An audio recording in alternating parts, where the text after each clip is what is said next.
Welcome back to Whispers of Time. Today, we are about to uncover one of the greatest stories ever told, the story of how early humans conquered the world. Picture this: a group of pioneers, armed with nothing but their wits, courage, and an unshakable will to survive, setting foot in lands no human had ever seen before.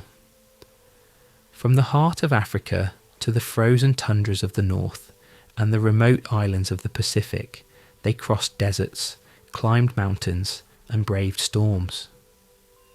They did it without maps, without technology, just pure human drive. But how? How did they manage to spread across continents, shaping the world as we know it? This is the story of the first explorers, the ancient travellers who set out not just to survive, but to thrive in every corner of the earth. And what they achieved has everything to do with who we are today. Stay with us as we journey back to the dawn of humanity and discover the secrets behind mankind's greatest migrations. To understand how early humans spread across the earth, we must first look to Africa, the birthplace of humanity. Around 200,000 years ago, the first Homo sapiens emerged from the African savannas. From there, driven by necessity, curiosity, and survival, they began to move into Asia, Europe, and beyond. Each migration was an act of resilience, as early humans adapted to climates, terrain, and ecosystems completely alien to them. Some crossed the deserts of Arabia, others braved the icy landscapes of the north. They didn't just survive, they mastered the world.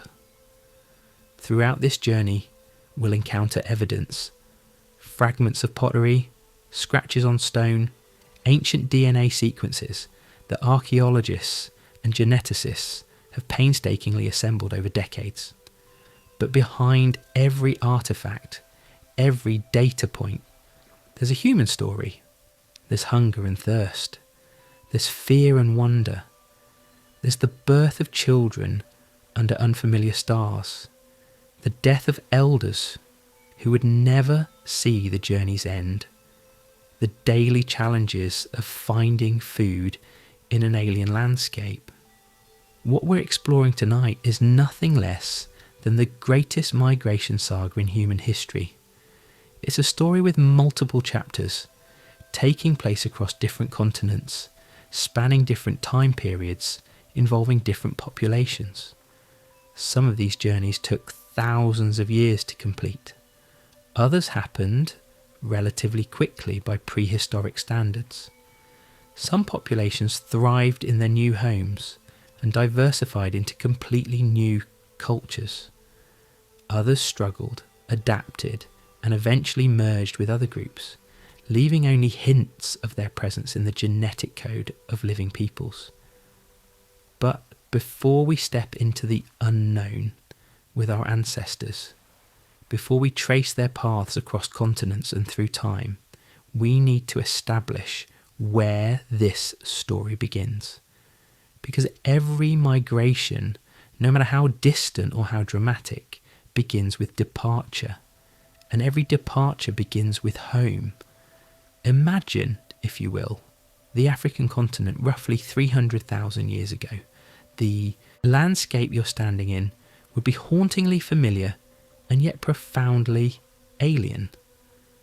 The savannah stretches before you in waves of golden grass, punctuated by acacia trees with their distinctive flat-topped canopies. The sky above is enormous, impossibly vast and clear. In the distance you can hear the low rumble of thunder, though no clouds are visible yet. The air is warm, heavy with moisture, carrying the scent of rain-soaked earth and animal musk. This is home. This is where our story begins. The African continent during this period was incredibly diverse. The Rift Valley, that great geological scar running down the eastern side of Africa, was already a landscape of profound drama. Volcanic peaks rose from the earth. Vast lakes collected rainwater. Grasslands gave way to forests. Forests gave way to deserts. Deserts gave way to coastlines where the Indian Ocean crashed against ancient rocks. Within this varied landscape, human populations were already establishing themselves, each adapting to their specific environment, each developing their own ways of surviving, hunting, creating tools, and finding meaning in the world around them.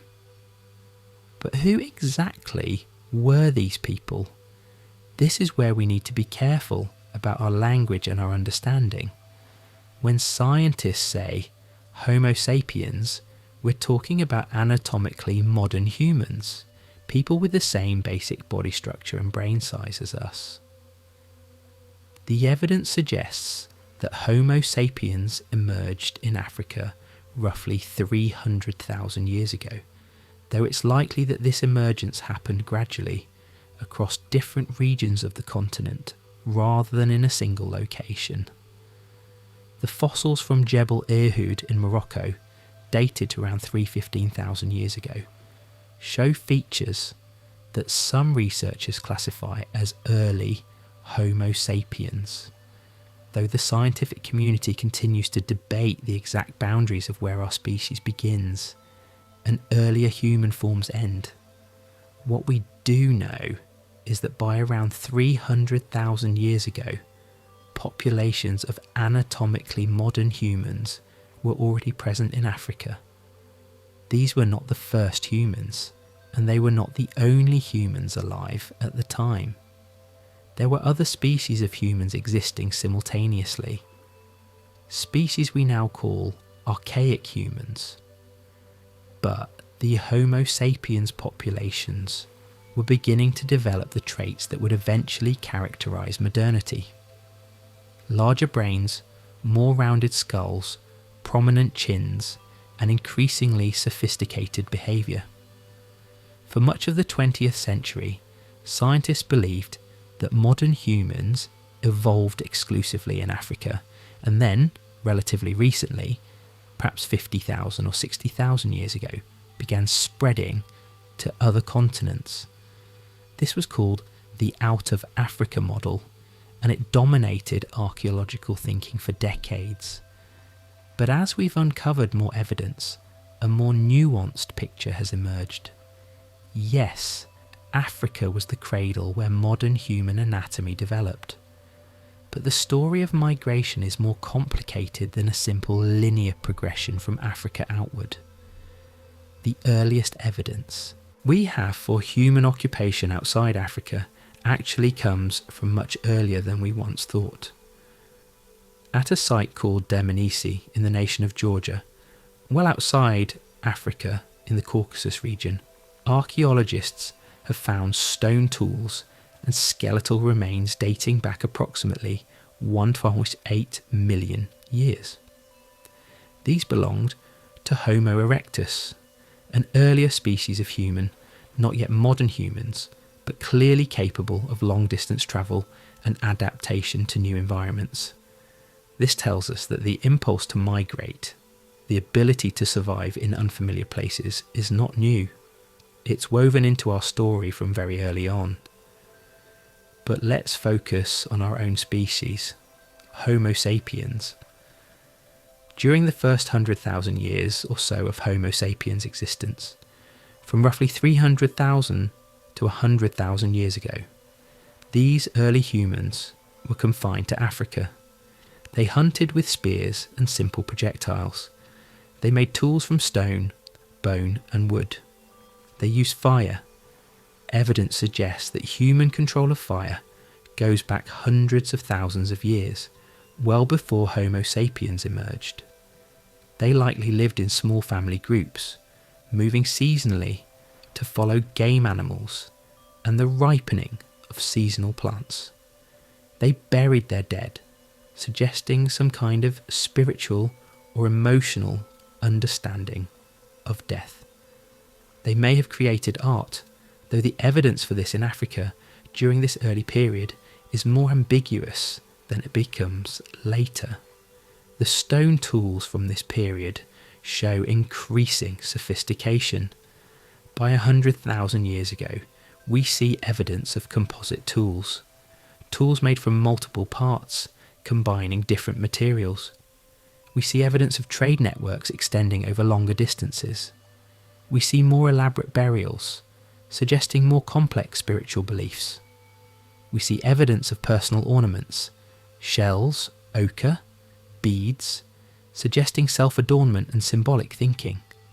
And at sites like Ologisili in Kenya, we see evidence from around 320,000 years ago of early modern behaviours, including trade over long distances, the use of pigments, and possibly the making of projectile points. These developments happened relatively slowly, unevenly, and in different places at different times. But they accumulated and they created the foundation for what came next. They created human populations that were adaptable, innovative, able to solve problems creatively, and capable of transmitting knowledge from one generation to the next through teaching and language. They created, in other words, the kind of humans who could leave Africa and populate the world. Around 100,000 years ago, something remarkable began to happen. Small groups of humans started leaving Africa, not all at once, not as part of some organised migration, rather in ones and twos, in family groups and extended kinship networks. People began moving beyond the familiar landscape of the African continent. They crossed into the Middle East. They found their way to the Indian subcontinent. Some, probably following coastlines where food was more reliable, began exploring beyond the known world. The first places we have solid evidence for human occupation outside Africa are in the Middle East. At sites in what is now Israel and Lebanon, archaeologists have found stone tools and skeletal remains dated to around 100,000 years ago that clearly belong to Homo sapiens. These weren't necessarily permanent settlements, but seasonal occupations, places where humans came to hunt and gather during certain times of year, then moved on when the seasons changed or resources became depleted. Here's where the story becomes more complicated and more interesting. The journey from Africa to the Middle East would not have been arduous by modern standards. The Sinai Peninsula, which connects Africa to Asia, is not an insurmountable barrier. During periods of lower sea level in the Ice Age, even more land would have been exposed, making the route even easier. Humans didn't need to undertake the journey with conscious intention to explore. They may have been simply following migrating herds of game animals. They may have been fleeing conflict with other human groups. They may have been expanding their range gradually over many generations as populations grew and resource competition increased. What's important to understand is that this first wave of out of Africa migration didn't lead to a permanent colonization of the world beyond Africa. These early populations in the Middle East and possibly in southern Asia seem to have remained relatively isolated, or to have eventually returned to Africa or been displaced by other populations. The genetic evidence strongly suggests that most modern non-African humans don't descend from these very early migrants around 100,000 years ago. Instead, they descend from a later wave of migration that occurred around 60,000 to 70,000 years ago. But these early explorers matter nonetheless. They proved that it was possible to leave Africa. They demonstrated that humans could adapt to new environments, that they could survive and hunt in unfamiliar landscapes. They expanded the horizons of what human presence meant, and they left traces in the archaeological record, in the genetic record, that tell us, yes, Our ancestors could do this. They could move beyond home. Imagine standing with one of these early migrants as they approached the border of what was home. Behind them lay the African continent, the known world, the place of ancestral memory, the landscape their people had inhabited for countless generations. Ahead lay uncertainty. They didn't know what they would find. They didn't know if there was food or water. They didn't know if they would survive. But they went anyway. This act, this fundamental act of leaving home despite uncertainty, is part of what it means to be human. It's encoded into our species now. We are descended from people who are willing to risk everything to move beyond the familiar. And that willingness, that restlessness, that curiosity about what lies beyond the next horizon echoes through the ages. Around 74,000 years ago, the world experienced a profound climate event. The Toba supervolcano in Sumatra erupted on a massive scale, one of the largest volcanic eruptions of the past 2.5 million years. This eruption ejected an estimated 672 cubic miles of ash into the stratosphere, potentially plunging parts of the planet into a volcanic winter lasting several years or more. Now, for many decades, scientists believed that this eruption nearly drove humanity to extinction. The theory held that the global population was reduced to perhaps only a few thousand individuals, a near-extinction event known as a genetic bottleneck. However, recent research has complicated this picture significantly. While the Toba eruption was undoubtedly catastrophic in scale, modern climate modelling suggests that its effects were more regionally varied than previously thought. Some areas may have cooled dramatically, but others experienced minimal cooling. The same is true for precipitation changes. Moreover, archaeological evidence from India, Southeast Asia and Africa suggests that human populations were more resilient and continue to inhabit these regions before, during and after the eruption. So while the Toba eruption was undoubtedly a significant event that may have affected some human populations, the idea of a near extinction catastrophe seems less likely based on current evidence. What we do know is that there was indeed a genetic bottleneck in human history, a time when global human populations were reduced to relatively small numbers, with genetic diversity declining significantly. Based on genetic evidence, this bottleneck likely occurred somewhere between 100,000 and 50,000 years ago. Whether the Toba eruption was the cause, a contributing factor, or coincidental remains an area of active scientific debate. What matters for our story is that somehow, through whatever challenges came, human populations survived and adapted, and then, beginning around 60,000 to 70,000 years ago, a new chapter began. Something changed. Whether it was the pressure of population growth, a shift in technology, or cultural practices that made long-distance travel more feasible, climate change opening up new routes, or some combination of these factors, human populations in Africa began to expand beyond the continent more dramatically and permanently than ever before. This time, unlike the earlier attempted expansions, it would be permanent. This time, it would eventually populate the entire globe. Picture this. Approximately 70,000 years ago, a small group of humans stands at the edge of the Red Sea, looking out across the water toward the Arabian Peninsula.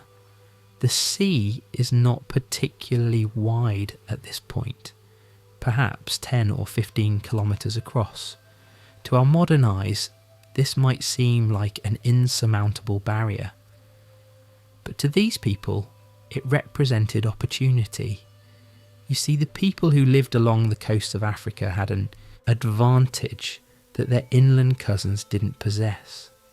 They understood water. They understood how to harvest shellfish and fish. They understood ocean rhythms and currents.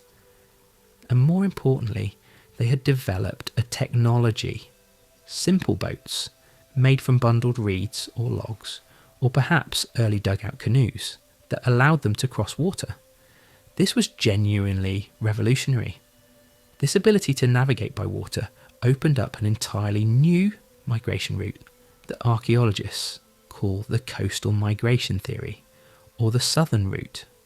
Rather than moving north through the Sinai into the Middle East and then slowly spreading across Asia, some populations of early humans took to the coast.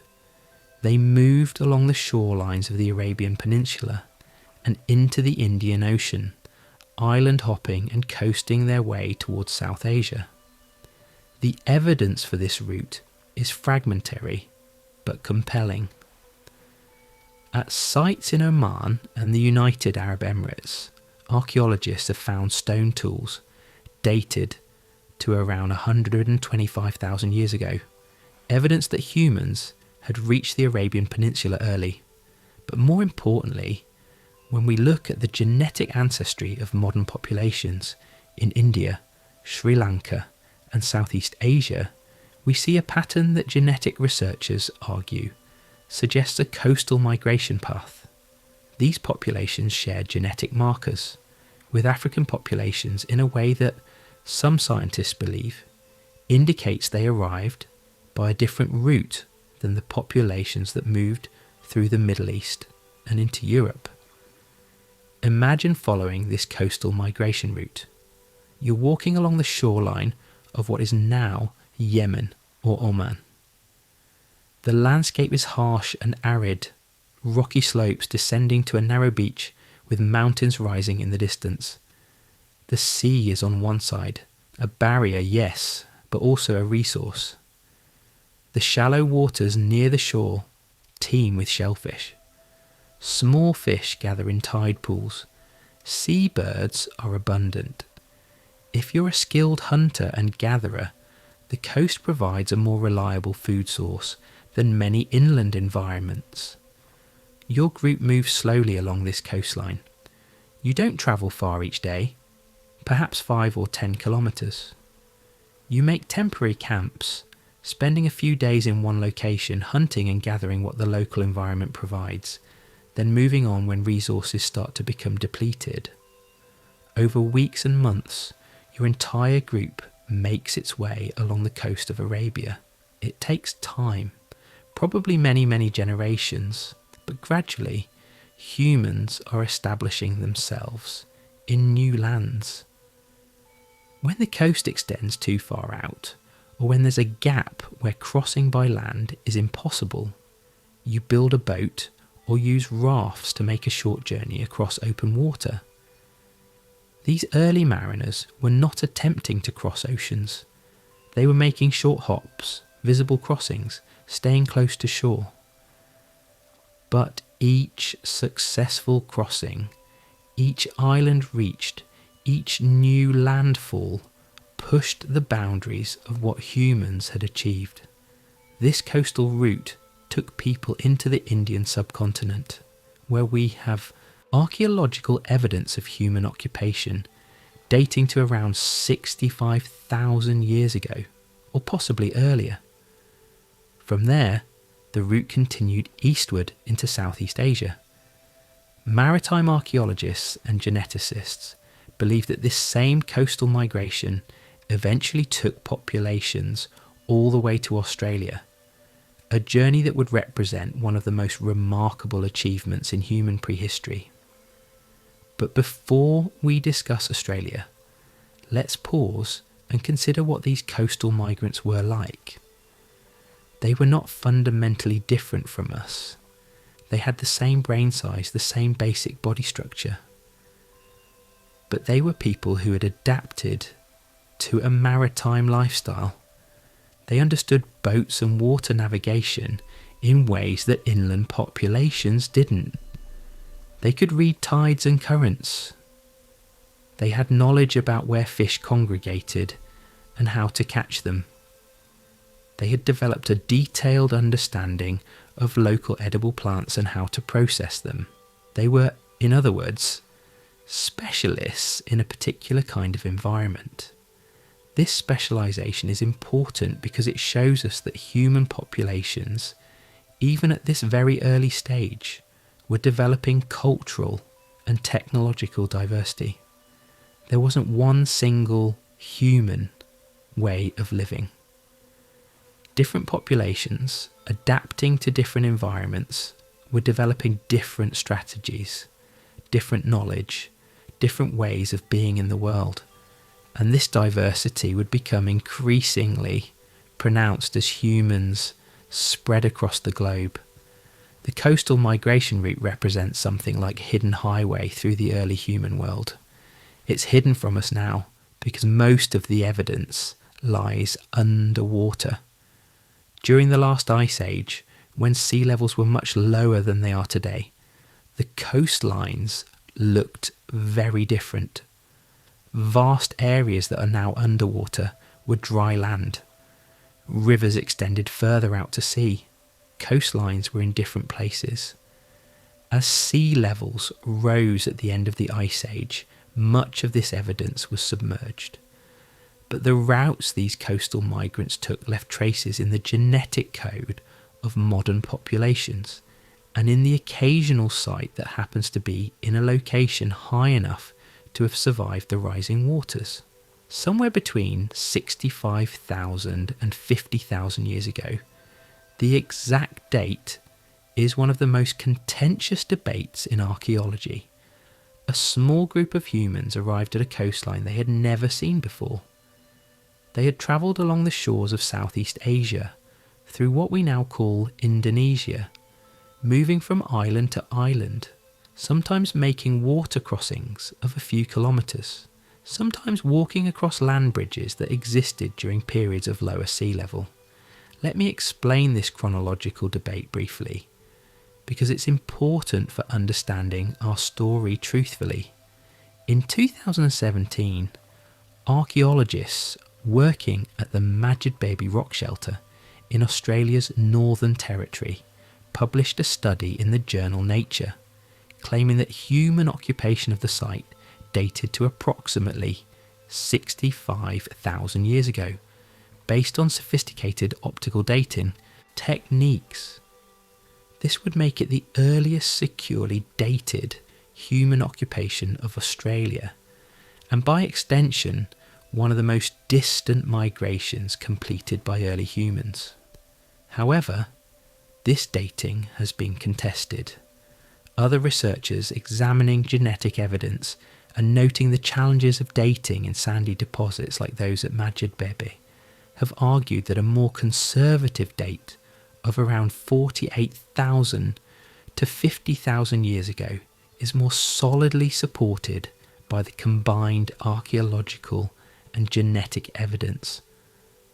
The Australian Museum's summary of current research notes that molecular clock estimates, genetic studies and archaeological data all suggest the initial settlement of Sahul and Australia by modern humans occurred around 48,000, 50,000 years ago, though it acknowledges that earlier dates remain possible.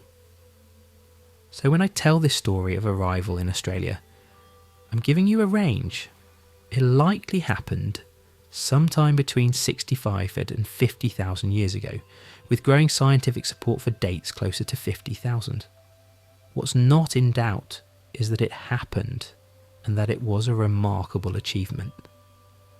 And then our ancestors reached the edge. Ahead of them lay open water, a vast strait separating them from a landmass they could not yet see. It was called Sahul by geologists, though they wouldn't have known that name. To us, it's known as Australia.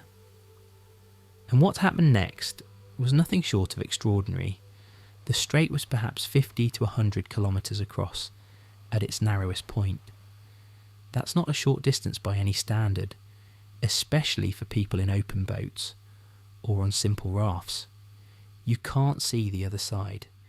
You don't know if there's land over there or if you'll paddle out into an empty ocean and disappear. You don't have navigational instruments like a compass or astrolabe. You have only the sun, the stars, the patterns of birds and marine animals, and the accumulated knowledge of your people about how to read the ocean. Yet they crossed. Somehow, some group of humans gathered their courage, loaded their boats or rafts, and here we must acknowledge that no ancient boats survive, so we can only speculate about their construction, and cross that strait. And when they arrived on the other side, they found themselves on a continent that humans had never set foot on before. They were the first, they were the pioneers. They were stepping into a world that had developed entirely without human presence. Australia in this period was different from what it is today.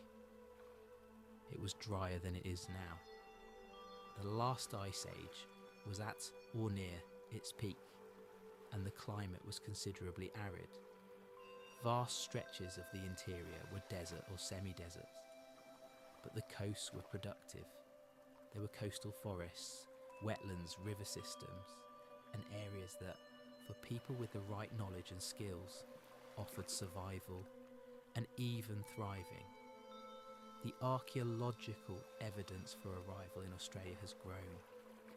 At Lake Mungo in New South Wales, archaeologists have found human burial sites dated to around 42,000 years ago.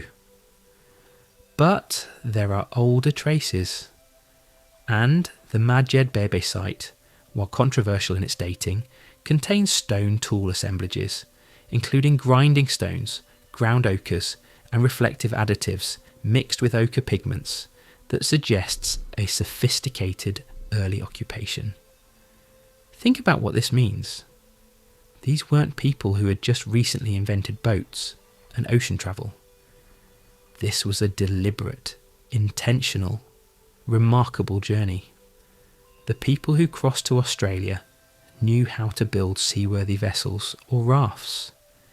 They knew how to navigate open water well enough to make a journey across a strait they couldn't see across. They had the knowledge and the technology and the courage to undertake a voyage into the unknown. For the people who arrived in Australia, a new chapter of human history was beginning. They would develop a unique culture adapted to the Australian environment. Over tens of thousands of years, they would spread across the continent, developing deep knowledge of the land and its seasons. They would create art and spiritual practices rooted in the landscape. They would develop languages and kinship systems of remarkable complexity. They would become the Aboriginal peoples of Australia, whose cultures would persist, despite enormous challenges, including colonisation, disease, and forced displacement, until the present day. But in the moment of arrival, they didn't know any of this. They simply knew that they had survived a crossing, that they had found land, that there was food and water, and they had to begin the work of establishing themselves in this new place. The arrival in Australia is significant for several reasons. First, it proves definitively that humans were capable of sophisticated maritime navigation and ocean crossing very early in our species' history. Second, it demonstrates that humans were willing to undertake journeys into true unknowns, not just incremental expansions along familiar coastlines. Third, it shows that different populations of humans were developing different cultural and technological responses to different environments. And fourth, it reminds us that in becoming the first humans on a continent, These ancient Australians were not just explorers, they were the founders of an entirely new world, the beginning of entirely new lineages and cultures. While the coastal migrants were following the shorelines of Asia and eventually reaching Australia, another group of humans was taking a different path. Moving north from Africa, through the Middle East and into Europe and Asia, another population was undertaking a migration into an utterly different kind of landscape. This was not a journey along tropical coasts and through warm, humid forests. This was a journey into cold, harsh, unforgiving terrain. The northern route likely began around 60,000 to 70,000 years ago, roughly contemporary with or slightly later than the southern coastal route. These people moved out of Africa into the Middle East, and from there they had two options. They could continue moving north and west into Europe, or they could move north and east into Central Asia and eventually into Asia proper. The Middle East in this period was a landscape of dramatic contrasts. There were fertile river valleys where water was abundant and game was plentiful. But there were also harsh deserts and mountains. The climate fluctuated, sometimes favouring human settlement, sometimes making it extraordinarily difficult. During warmer periods, populations could expand. During cold periods, they retreated to refugia, protected areas where resources were still available. Humans moving into Europe were facing temperatures significantly colder than those experienced in Africa. As they moved north, the seasons became more extreme. Winters were brutally cold, with temperatures dropping well below freezing. Snow covered the ground for months at a time. Ice sheets, vast sheets of glacial ice, covered much of northern Europe. To survive in this environment, humans needed different strategies, different technologies, different cultural adaptations. The evidence for human occupation in Europe goes back at least 45,000 years, and possibly further. At sites in caves throughout Europe, in France, Germany, Spain, Italy, archaeologists have found stone tools, hearths, and skeletal remains that testify to human presence. Some of the earliest sites, like Prehistoric Oase in Romania, date to around 40,000 years ago. In Western Europe, the classic Upper Paleolithic culture, with its distinctive stone tools and art, appears around 40,000 years ago. What's particularly fascinating is that these early Europeans were not alone. Europe was already inhabited by Neanderthals, a different species of human who had evolved in Europe and adapted to the cold over hundreds of thousands of years. When modern humans arrived in Europe, there was contact between these two human species.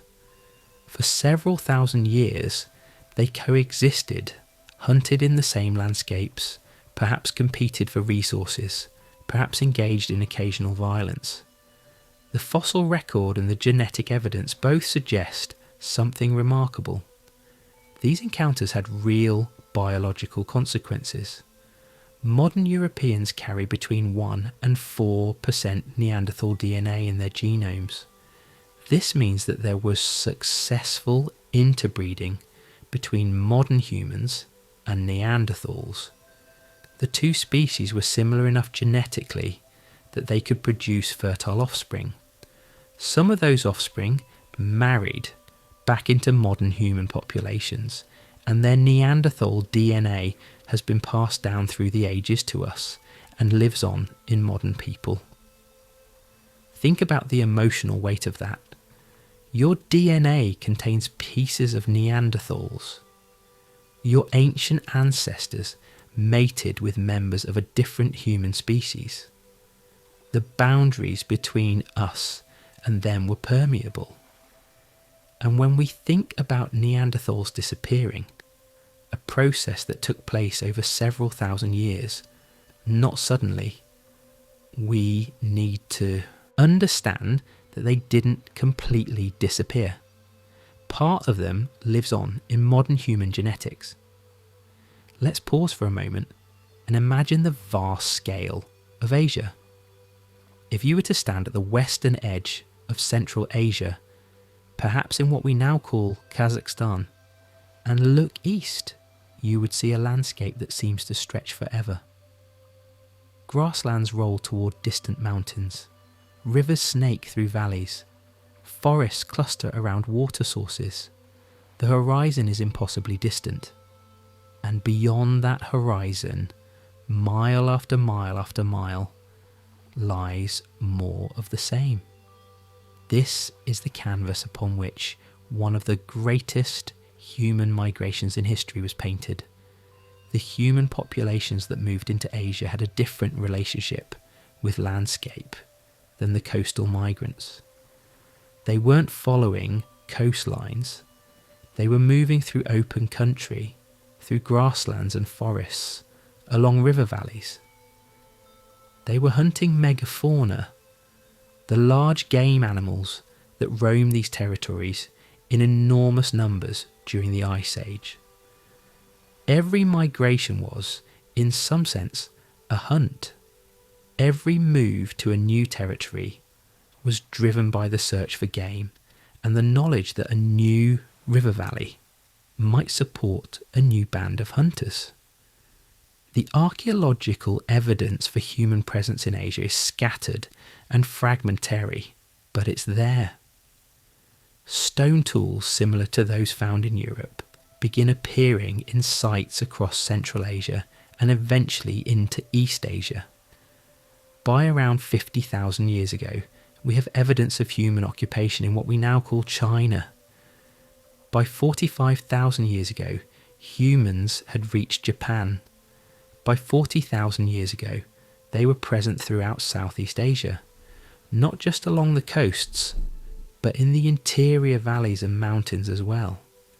The movement into East Asia and Southeast Asia was facilitated, paradoxically, by periods of climate change. During periods when the climate was warmer and wetter, forests expanded and rivers were more reliable, making travel and settlement easier. During periods when the climate was colder and drier, grasslands expanded, creating new hunting grounds. Humans were not passive in the face of these climate shifts. They adapted their technologies, their settlement patterns, their hunting strategies to take advantage of whatever opportunities the changing climate created. One of the most important technological developments during this period was the improvement of projectile weapons. Early humans had hunted with spears, handheld weapons that required getting close to prey. But around 50,000 to 40,000 years ago, we see evidence of the development of more sophisticated projectile weapons. The atlatl, or spear thrower, allowed hunters to throw spears with greater force and accuracy from a distance. This made hunting larger, more dangerous animals more feasible. Eventually the bow and arrow would be developed, though this innovation came relatively late in prehistory. With better hunting technology, human populations could support themselves more reliably. A good hunting ground could support a larger population. Hunters could process more meat and store it for future use.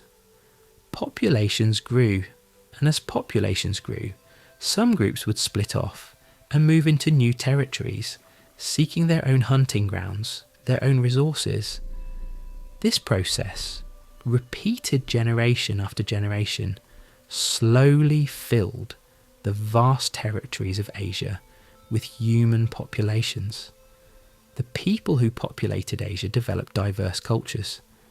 In the grasslands, they became specialised hunters of megafauna. In the forests, they developed different strategies, perhaps placing more emphasis on plant foods and smaller game. Coastal populations in Southeast Asia combined maritime hunting with inland hunting and gathering. Each group adapted to its environment, developed its own tools, its own art, its own ways of being, and yet all of these populations remained connected through genetic lineages, through shared origins, through the fundamental human capacity to learn and adapt. By around 30,000 years ago, human populations had spread across most of Asia.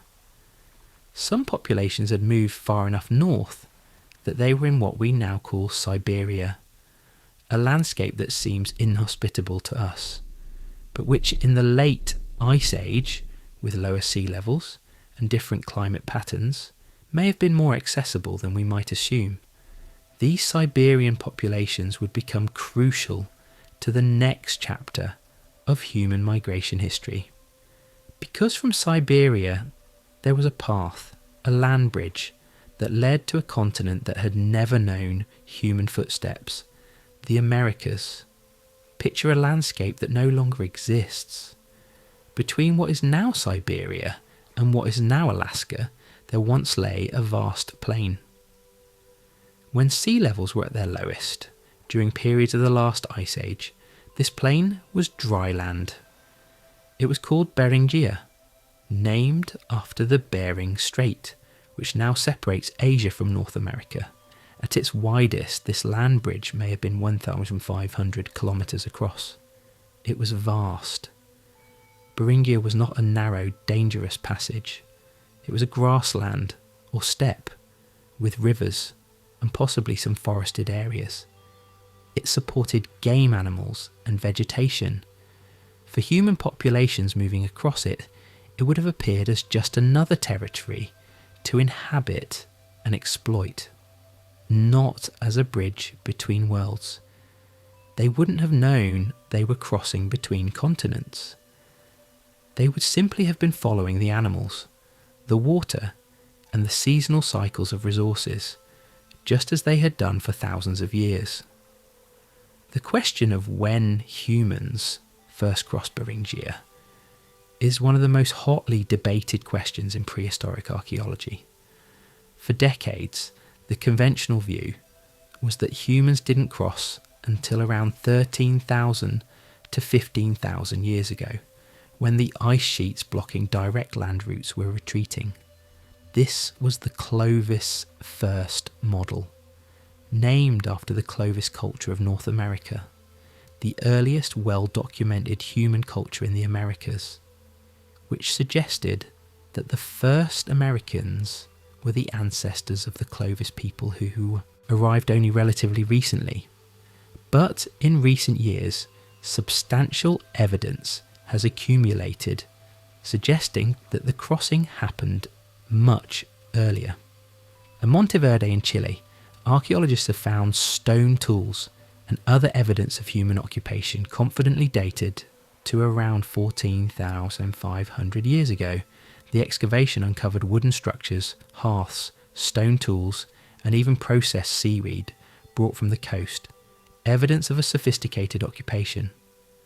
This was significant enough that it forced a reconsideration of the Clovis first model.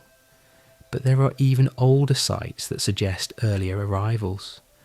Some sites suggest human presence dating back 15,000 to 20,000 years ago, and a few sites have generated dates pushing back even further, though these earlier dates remain more controversial and are debated among scholars. What this means is that humans must have crossed Beringia sometime between 20,000 and 15,000 years ago, possibly earlier. If people arrived in the Americas this early, they faced formidable challenges. During this period, the ice sheets blocking potential land routes through North America had not yet retreated.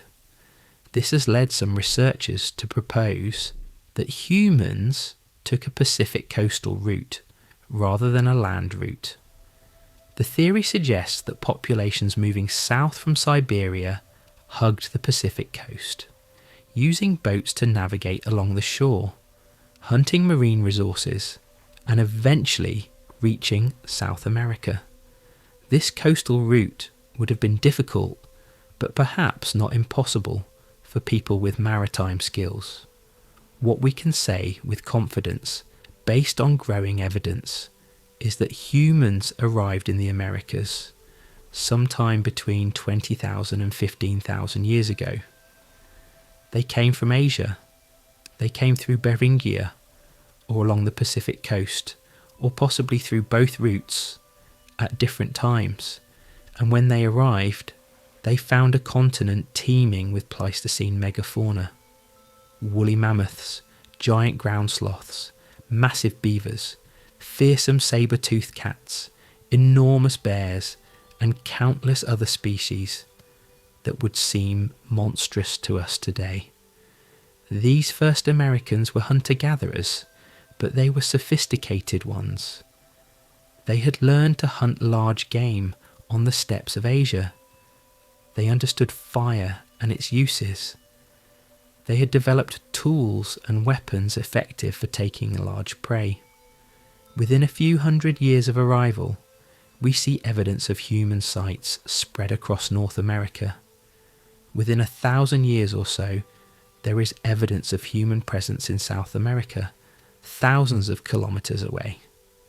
The spread through the Americas happened with remarkable speed. Remarkable, that is, from a geological or archaeological perspective. What seems fast on a human timescale is actually quite slow from the perspective of Earth's climate history, but compared to the initial spread through Africa and Asia, which took tens of thousands of years, the colonization of the Americas happened relatively quickly. Populations spread south through Central America and into South America. They adapted to different environments: deserts, forests, wetlands, mountains, coasts. By around 10,000 years ago, at the end of the last ice age, humans had established themselves throughout the Americas. Some populations had specialised in hunting the megafauna, the great game animals of the Pleistocene. Some had adapted to coastal environments and developed sophisticated maritime hunting techniques. Some had settled in river valleys and were beginning to experiment with cultivating plants. And some had moved to the high mountains of South America and learned to survive in thin, cold air, herding camelids and cultivating crops on steep slopes. The arrival in the Americas represents the completion of the initial human colonization of the world. By around 10,000 years ago, at the end of the last ice age, humans occupied every continent except Antarctica. Every major climate zone had been colonized. Every major ecosystem had humans living within it. From the frozen Arctic to the humid tropics, from high mountains to river valleys, humans had found ways to survive. This is one of the most remarkable achievements in natural history, the successful colonization of nearly the entire planet by a single species in a relatively short period of time, measured on geological scales. While populations were spreading through the Americas, another remarkable migration was unfolding on the other side of the world. The Pacific Ocean is vast beyond comprehension. It covers an area larger than all the world's land combined. Scattered across it are thousands of islands, ranging from tiny atolls, barely above sea level, to large islands with mountains and rivers. Populating these islands would require a level of maritime skill and ocean knowledge that seems extraordinary from our modern perspective. Yet this is precisely what happened. Around 5,000 to 6,000 years ago, quite late in human prehistory, remember, human populations began to systematically settle the Pacific Islands. They started in what we now call Polynesia, beginning in the region of Samoa and Tonga. From there, they undertook some of the most remarkable voyages in human history. The Polynesian sailors didn't have modern navigation equipment. They didn't have compasses or sextants or maps. What they had was extraordinary knowledge of stars, winds, ocean swells, and marine animals. They could read the night sky like a map. They understood how different stars rose and set at different times of year. They understood how wind patterns changed with the seasons.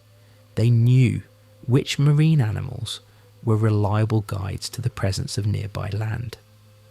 Using this knowledge, they constructed double canoes, large seagoing vessels made from wood and plant fibres, and set out across the Pacific. The routes they took were staggering in their ambition.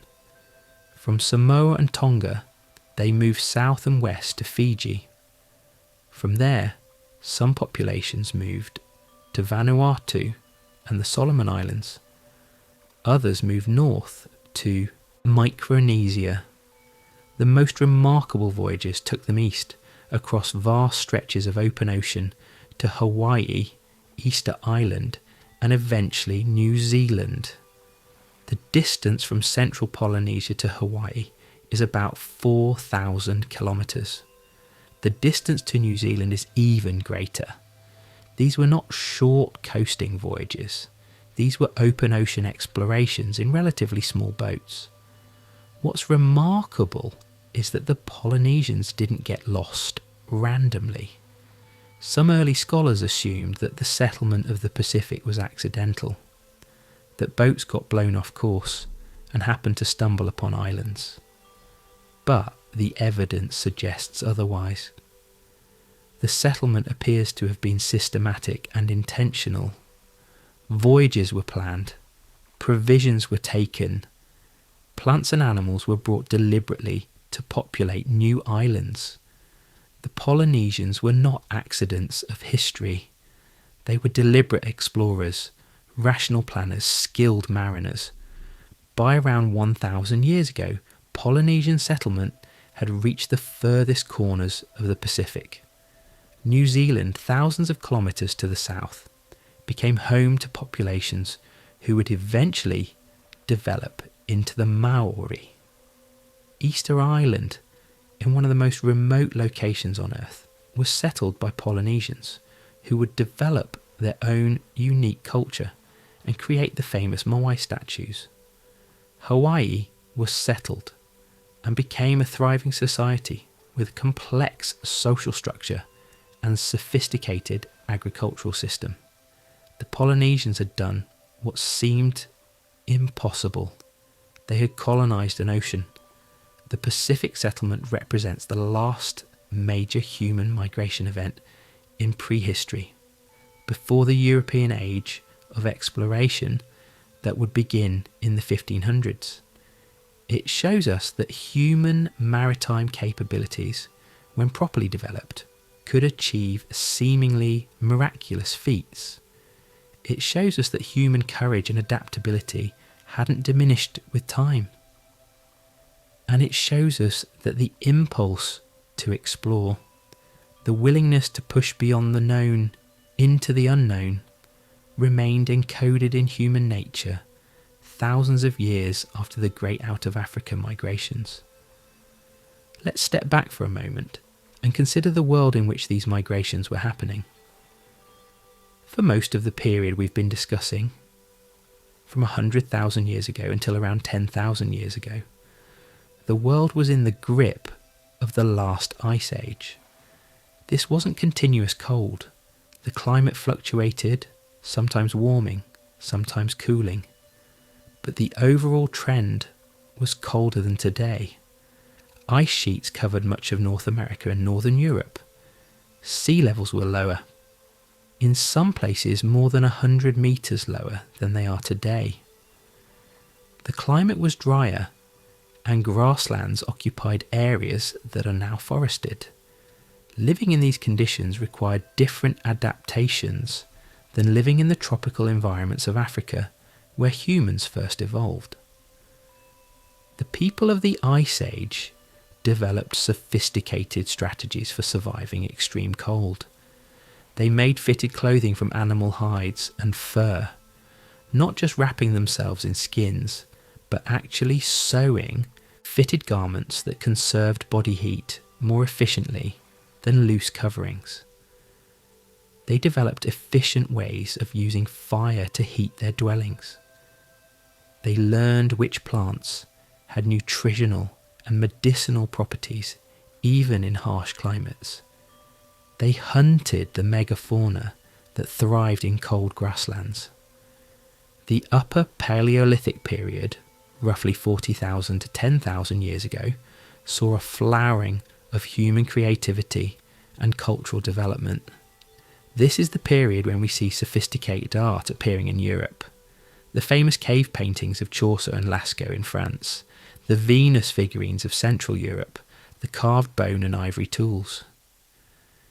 This is the period when humans developed complex spiritual and religious practices, creating elaborate burials and evidence of shamanic rituals. This is the period when human language became fully developed, allowing for the transmission of complex information from one generation to the next. The development of these cognitive and cultural capacities didn't happen suddenly. It was gradual, building on advances that had been made in Africa thousands of years earlier. But the harsh conditions of the Ice Age may have accelerated this development. The need to solve problems, how to survive extreme cold, how to hunt megafauna, how to navigate across vast territories, may have driven innovation. The need to transmit complex knowledge about hunting strategies, tool making, and survival techniques may have driven the development of more sophisticated language. The human populations of the Ice Age developed not just new technologies, but new ways of thinking about themselves and their world.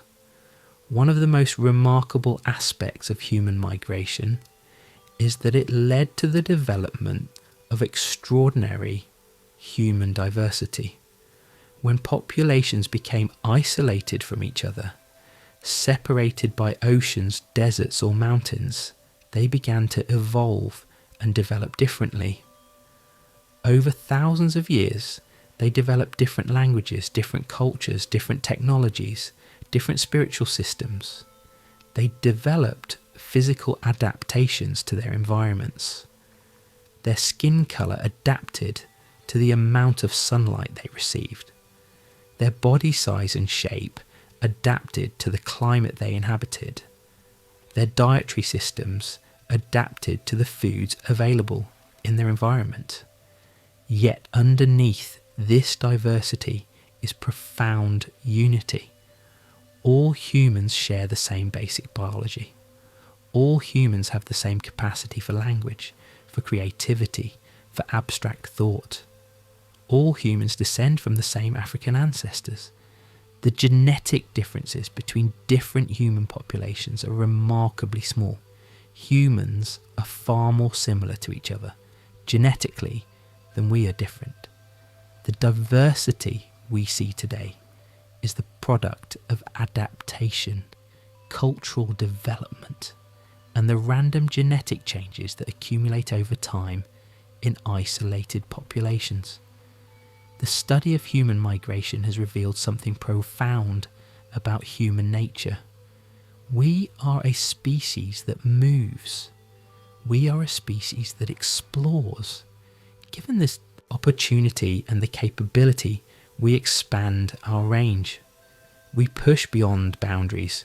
We seek new territories. This impulse to migrate, this restlessness, this curiosity about the world beyond the horizon, this is fundamental to what it means to be human. It's written into our behaviour at the deepest level. Yet migration also comes with costs. When a population migrates to a new environment, some individuals won't make it. Children will die. Elders will become too weak to continue. People will get sick from unfamiliar diseases. People will be injured in accidents. Some populations will attempt migrations and fail, dying in the attempt. The cost in human suffering though invisible to us now, was real and significant.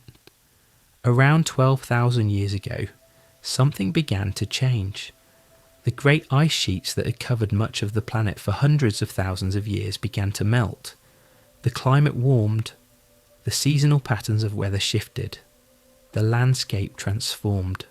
Grasslands that had been frozen under ice became forested. Sea levels rose dramatically, submerging the land bridges that had connected continents and islands. The world of the Pleistocene, the age of ice and megafauna, was coming to an end. This transition was not instantaneous. It took place over roughly 2,000 to 3,000 years, but on human timescales, it was remarkably rapid. Imagine living through such a transformation. Your entire world is changing. The climate is warming. The animals your people have hunted for generations are disappearing. The woolly mammoths and giant sloths and saber-toothed cats that dominated the Pleistocene landscape were going extinct, likely due to a combination of climate change and human hunting pressure. The vegetation is changing. New plants are growing. Trees are expanding into areas that were once grassland. For human populations, this transformation required adaptation. Hunting large megafauna became increasingly difficult as these animals went extinct. Humans had to develop new hunting strategies. They hunted smaller game animals. They placed more emphasis on fishing, developing sophisticated techniques for catching fish in rivers and coastal areas. They gathered more plants, and in some cases they began to deliberately cultivate plants, leading eventually to agriculture. The climate warming and the end of the Ice Age had another effect. It opened up new territory. As ice sheets retreated, new land became habitable. More importantly, the coastlines shifted. As sea levels rose, new coastlines formed, and maritime resources became more abundant. Coastal populations flourished. We see evidence of increasingly sophisticated coastal cultures developing around the world. Cultures that relied heavily on fishing, marine hunting, and shellfish gathering. For inland populations, the warming climate meant that agriculture became increasingly possible. Crops that had been difficult or impossible to cultivate in the cold, dry climate of the Ice Age became viable. Grains like wheat and barley became harvestable in the Middle East. Maize, beans, and squash became cultivable in the Americas. Over the course of thousands of years, some human populations gradually transformed from hunter-gatherers into agriculturalists, people who planted crops, domesticated animals, and settled in permanent villages. This transition from hunting and gathering to agriculture, sometimes called the Neolithic Revolution, had profound consequences for human society. It allowed for the accumulation of surplus food. It allowed for population growth. It allowed for the development of social hierarchies, as some people could specialise in non-food producing work, craftsmanship, spiritual leadership, administration. It allowed for the development of writing, monumental architecture, and complex states. It set the stage for the development of civilization as we know it. But this transformation was not inevitable. Agriculture was not obviously better than hunting and gathering. Early farmers worked harder, ate a less diverse diet, and were more susceptible to disease than hunter-gatherers. Many human populations didn't adopt agriculture. They continued to hunt and gather, and some of these populations thrived, developing complex societies and rich cultures without ever adopting farming. The diversity of human responses to the end of the Ice Age shows us something important about human nature. We are flexible. We are adaptable. we can develop multiple solutions to the problem of survival. We don't all do things the same way. The world didn't simply transition smoothly from the Ice Age to the modern era. Instead, it developed in multiple directions, with different populations making different choices, developing different technologies, creating different kinds of societies. We've journeyed together across continents and through hundreds of thousands of years. We've followed our ancestors as they left Africa and spread across the globe. We've experienced in our imagination the courage it took to cross unknown waters, to venture into unfamiliar landscapes, to push beyond the known into the unknown.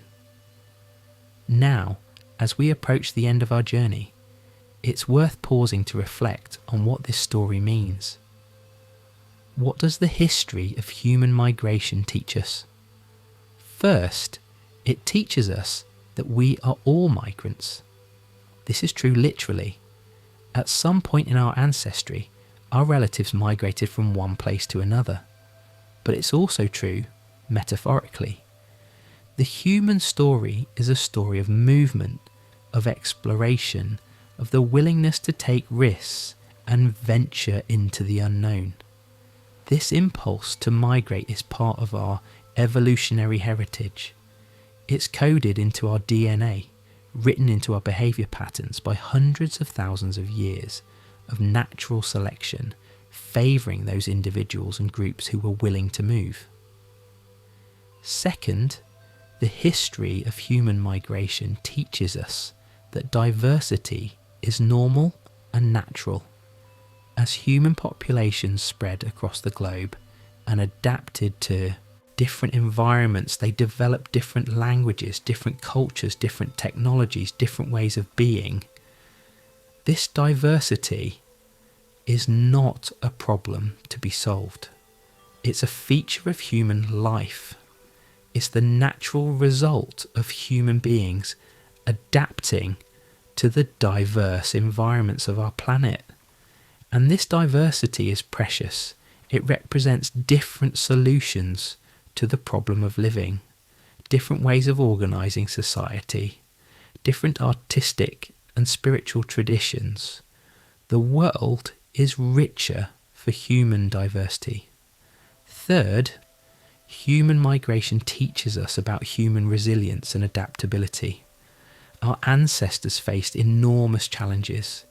They migrated into environments for which they were not biologically adapted. They developed technologies and cultural practices that allowed them to survive in extreme heat and extreme cold.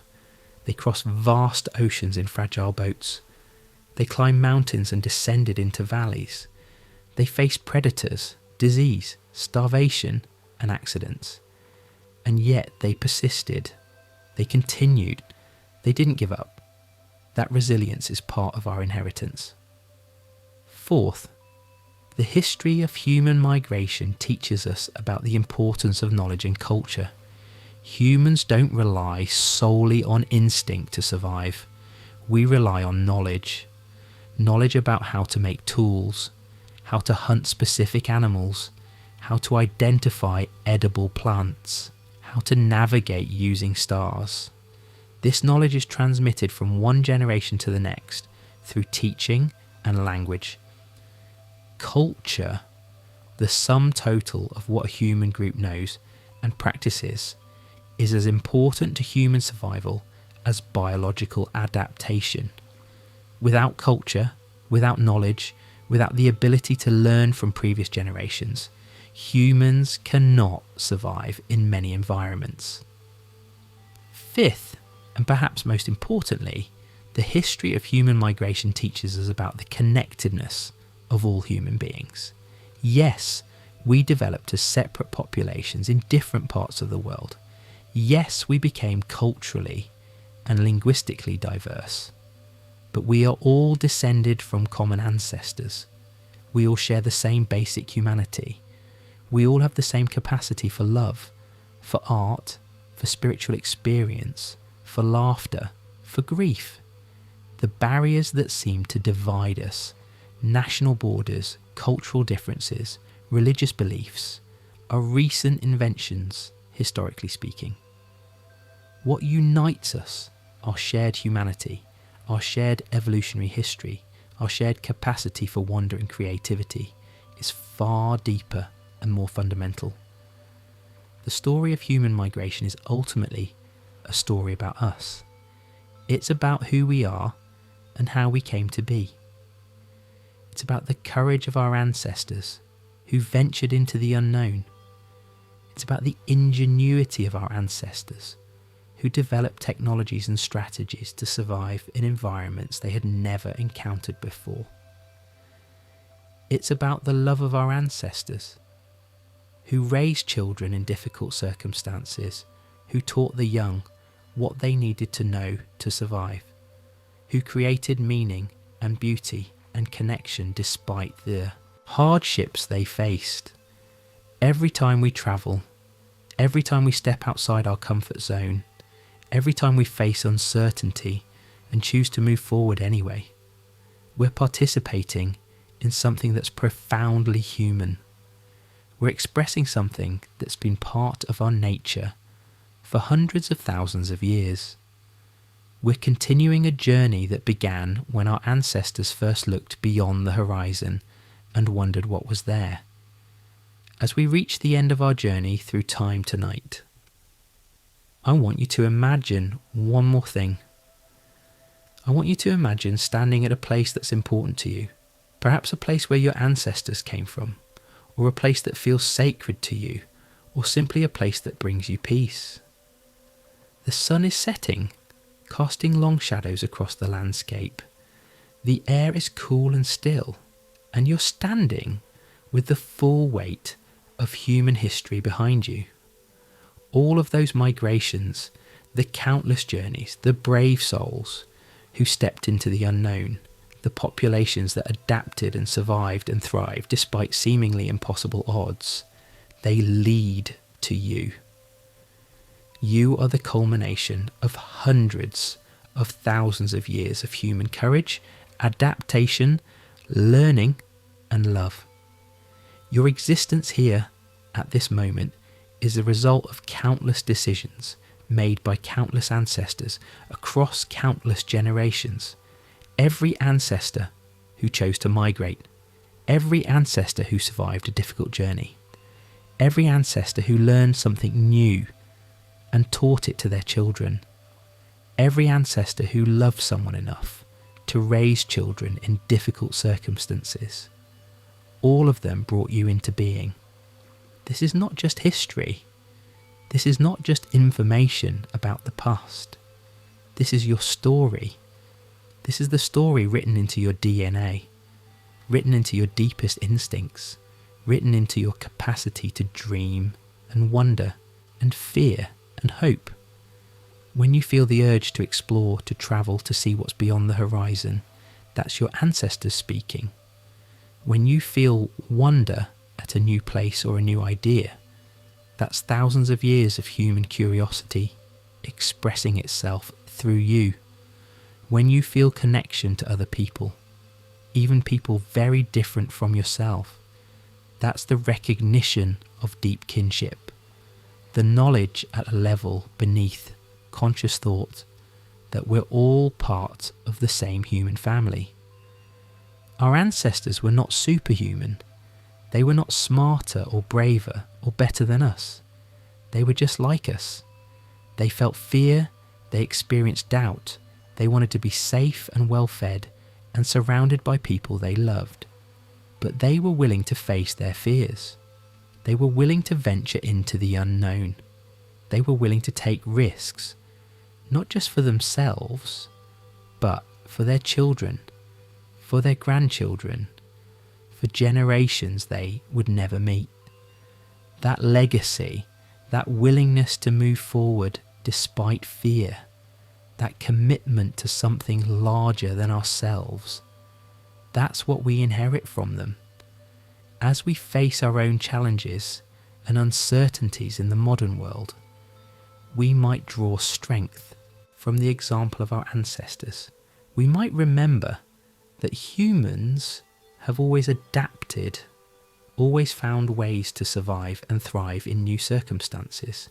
We might remember that diversity is not something to be feared, but something to be celebrated. We might remember that we're all part of a great human family, descended from common ancestors, connected by bonds deeper than the differences that sometimes seem to divide us. The story of human migration is ultimately a story of hope. It's a story about the capacity of human beings to accomplish extraordinary things. It's a story about resilience, creativity, adaptability, and the power of the human spirit to overcome challenges. And it's a story that's not finished. It continues with each of us. Every journey we take, every new thing we learn, every connection we make with another person, these are all chapters in the ongoing story of human migration and human growth, the foundation of humanity's global tapestry. The migrations of early humans, starting from their origins in Africa, laid the foundation for the diversity we see in the world today. These early travellers didn't just seek new lands, they forged new ways of life. They adapted to extreme environments, developed innovative tools, and found new ways to connect with the world and each other. The cultures that emerged from these migrations are not simply isolated stories, but pieces of a vast interconnected puzzle that defines humanity's legacy. At the heart of this legacy lies a fundamental truth. All humans, despite the differences in language, culture, or appearance, share a common ancestry. Every civilization, every society traces its origins back to those first steps taken out of Africa. The human journey across the globe is not just one of survival, but of thriving in the face of adversity and transforming the land into something uniquely human. In the deserts of Arabia, the forests of Europe, and the steppes of Asia, our ancestors didn't just adapt to their surroundings, they shaped them. The spread of tools and technologies. One of the earliest and most profound aspects of the migrations was the spread of tools and technologies. As humans moved across diverse landscapes, they didn't just take physical possessions with them. They carried knowledge, skills, and techniques that would evolve and adapt in new environments. The first stone tools, fashioned by Homo habilis over 2 million years ago, were the precursor to an ever-growing toolkit that allowed humans to exploit new resources, defend themselves from predators, and build shelters. As Homo sapiens moved from Africa, they took these tools with them, refining them as they went. The development of fire, the mastery of weaponry, and the creation of clothing and shelter were all technological innovations born out of necessity but elevated through ingenuity. These innovations didn't just help early humans survive, they set the stage for the rapid growth of complex societies. Through these tools, humans were able to manipulate their environments in ways that no other species could.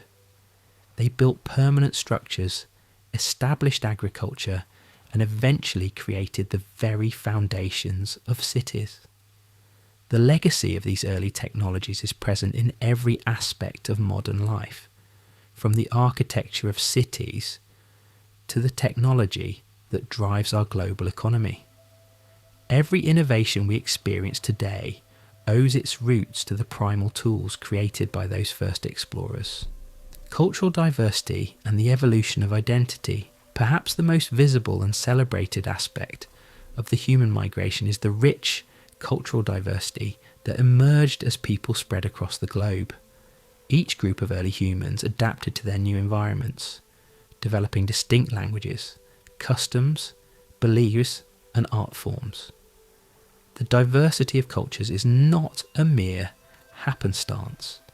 It is the result of thousands of years of human adaptation, survival, and expression. As humans migrated to different regions, they were faced with unique challenges. In the frozen lands of Europe, early humans developed clothing, shelters, and social structures that allowed them to endure the harsh cold. In the lush forests of Southeast Asia, they learned to cultivate crops, build water-based communities, and live in harmony with their environment.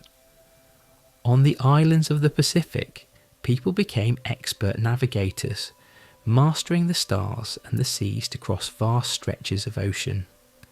But the story of cultural evolution is not just about survival, it's also about the expression of identity.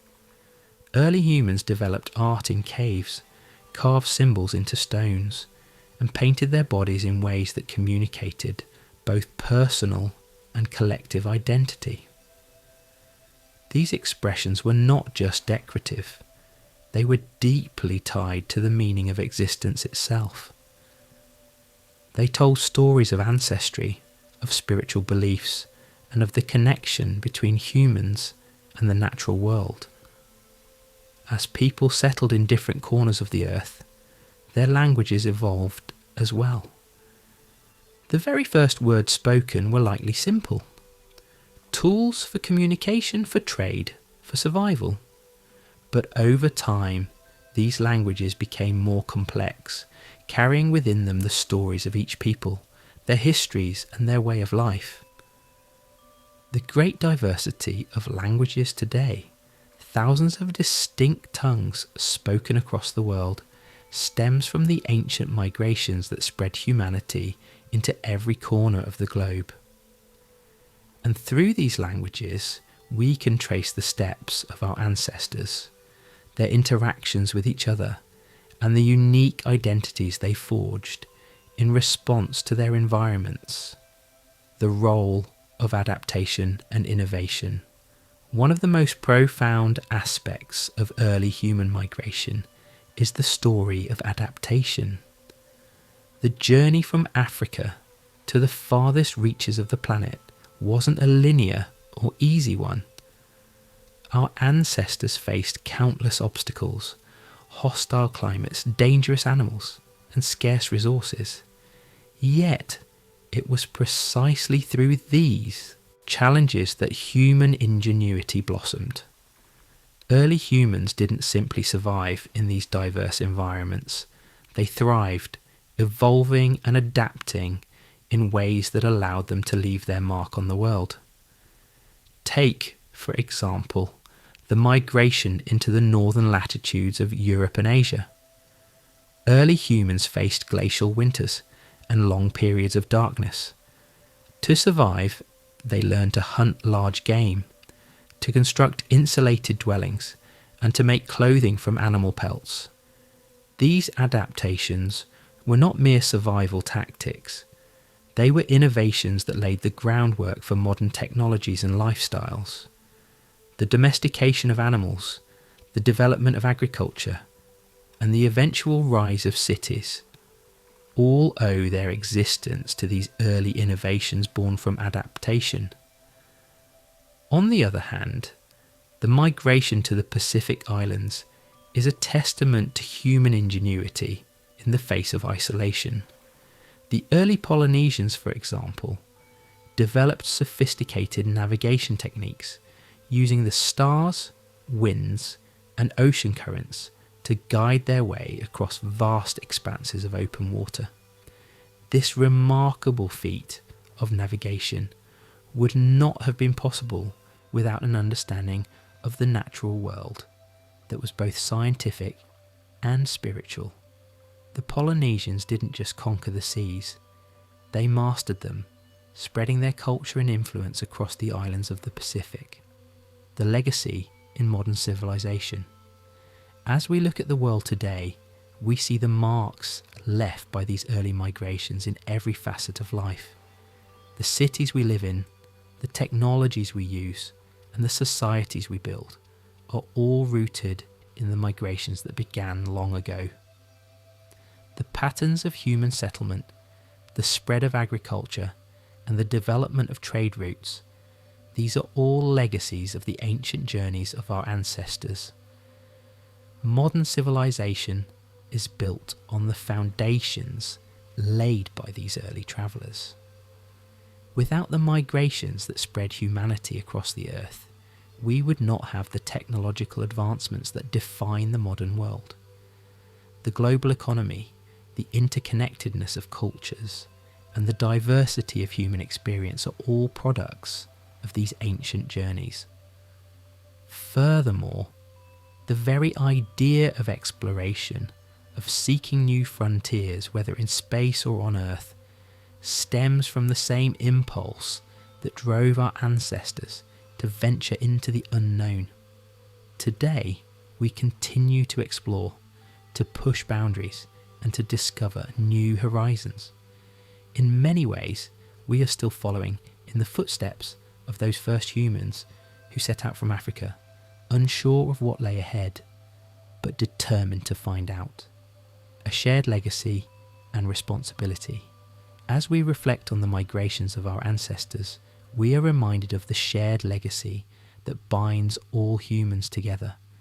From the steppes of Mongolia to the deserts of Australia, from the icy tundras of Europe to the jungles of Africa, every human being alive today is connected by the same ancient journey. The challenges our ancestors faced were great, but they were also the forces that shaped us into who we are. In this sense, we all carry a piece of that history with us. The courage to face the unknown, the resilience to adapt, and the drive to explore new frontiers are as much a part of our human DNA today as they were thousands of years ago. And with this legacy comes responsibility. We are the stewards of the world our ancestors shaped. The choices we make today will influence the future of humanity, just as the choices made by our forebears influenced the world they left behind. The world we inhabit today is the result of countless generations of adaptation, struggle, and triumph. It is up to us to honour that legacy, not only by preserving the diversity of the world's cultures and ecosystems, but also by continuing the spirit of exploration and innovation that has defined humanity since the very beginning. Conclusion: the continuation of the journey. As we stand at the crossroads of the future, it is clear that the journey is far from over. The story of human migration is not a closed chapter of history. It is an ongoing saga, with each generation adding new pages. Today, as we continue to explore new frontiers in technology, space, and our own understanding of the human condition, we are participating in the same great journey that began with those first steps out of Africa. What will the future hold? What new challenges will we face? And what new lands will we explore? The legacy of our ancestors calls us to answer these questions just as they answered theirs. The journey they began is one that continues, and it is up to us to carry it forward with the same courage, resilience, and hope that they demonstrated. As we draw this journey to a close, I want you to sit with these feelings for a moment. The sense of connection to your ancestors, the sense of wonder at what they accomplished, the sense of belonging to a species that has shown remarkable courage and adaptability across the ages. This is not something that will fade when you turn off this recording. You can carry this feeling forward into the rest of your day, into the rest of your life. You now carry within you the knowledge of these ancient journeys. You understand something of the paths your ancestors took to bring you into being. You know that you are part of an unbroken chain of humanity, stretching back hundreds of thousands of years. You know that your capacity to wonder, to explore, to learn, to create, these are gifts from your ancestors. And you know that in your own way, through your own choices, you're continuing their journey. The people who made those migrations across continents and oceans didn't have maps or guides. They didn't have written instructions or histories telling them where to go or what to expect. They had only their courage, their knowledge, and each other. They had only the light of the stars and the pull of curiosity and the determination to find out what lay beyond the horizon. And through those journeys, through those brave steps into the unknown, they created the world we live in today. They made you possible. So tonight, as sleep comes for you, hold on to this sense of connection. Hold on to the knowledge that you are part of something vast and ancient and profoundly human. Let the weight of human history, not as burden but as blessing, settle into your consciousness. Remember that you carry within you the strength of all those ancestors who faced challenges far greater than ours and persisted anyway.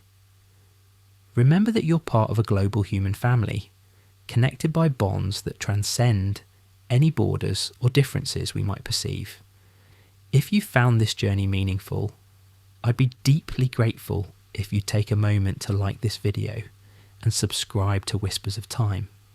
Your support helps us continue to create these immersive historical narratives, these atmospheric journeys through time that help you unwind, relax, and connect with the deeper stories of human history. Each subscription helps us dedicate more time and resources to researching, writing, and creating these narratives for you. Leave a comment below and let us know where you're watching from and what time it is for you. I love learning about the global community of listeners who are settling in to sleep with these stories. Are you watching from Europe, from the Americas, from Asia or Africa? What drew you to this particular story? I read these comments and they mean the world to me. They remind me that across the globe, people are listening together, resting together, connected through shared human story. As you drift off to sleep now, I want to leave you with this final thought. Think of the coastlines your ancestors walked. Think of the rivers they crossed, the mountains they climbed, the forests they moved through. Think of the nights they spent under unfamiliar stars, wondering if they'd made the right choice in venturing beyond the known. Think of the moments when they discovered something new, a plant they hadn't tasted before, an animal they hadn't seen before, a landscape more beautiful than anything they'd imagined. Think of their curiosity, their wonder, their courage. Think of the children born during these migrations, babies brought into the world in new places under new skies. Their first cry announcing the arrival of the first human in that place, the beginning of a new chapter in the human story. Think of the mothers and fathers caring for those children, teaching them to survive, teaching them to thrive, teaching them the knowledge they needed to face the world. Think of the deaths too, the people who didn't make it, the journeys that took too long, where food ran out, the accidents that happened in unfamiliar territory, the illnesses that struck people far from home. These too are part of our story. This too is part of what our ancestors endured. Every migration had a cost in human suffering. And yet, people continued. People persisted. People kept moving forward. All of this, All of the joy and discovery and sorrow and loss and courage and persistence, all of it led to you. You are the living proof that the migration succeeded. You are the living proof that humans could adapt, could learn, could survive in almost any environment on Earth. You are the living proof that humans could reach across barriers and create connection. You are the result of hundreds of thousands of years of human beings making brave choices and supporting each other through difficulty. This is your inheritance. This is what you're made of. And as you sleep tonight, let this knowledge comfort you. Let it remind you that you're never truly alone. You're connected to countless ancestors, to countless others who carry this same human story in their DNA, in their bones, in their deepest being. Sleep well and dream perhaps of vast migrations, of distant horizons, of the remarkable journey that is humanity on Earth. Thank you for joining me on Whispers of Time. Until next time, rest well.